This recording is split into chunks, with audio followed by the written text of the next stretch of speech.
Well, I graduated from Lake Central, and at the time I was there, I didn't really know what I wanted to do, but I'd taken a journalism class and I liked that.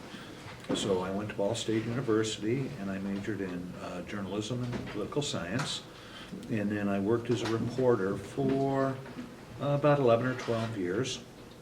And I worked at the Northwest Indiana Times for most of that period. And then after that, my family had moved to Washington, D.C. to work for United Press International. I was on the investigative reporting team in Washington. And after we got done with that experience, I thought it was time for a career change. So I went and got a job with one of the telephone companies here locally in Chicago. And they sent me to get my MBA at the University of Chicago. But I'd always thought about teaching. And it was something that was always in the back of my mind that I'd like to try. And then I just decided to go back to teacher school and get my degree. I had always, all my life, I have gotten along well with kids.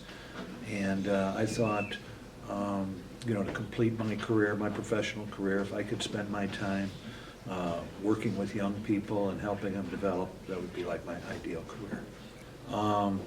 I had no idea how busy a teaching job would be. In my previous professional jobs, you go into work, you have a very orderly day, and that type of thing. And during my first year of teaching, I thought, oh, have I made a huge mistake?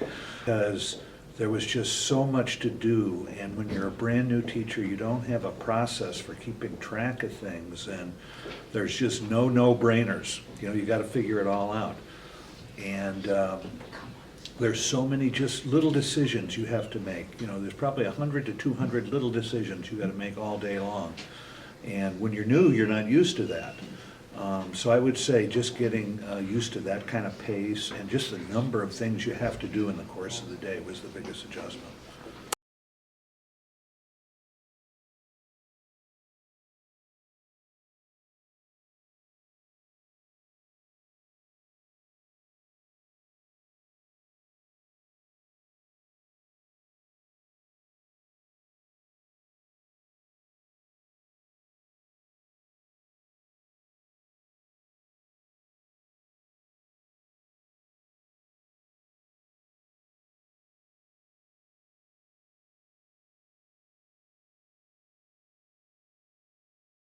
What's his last name? I got it.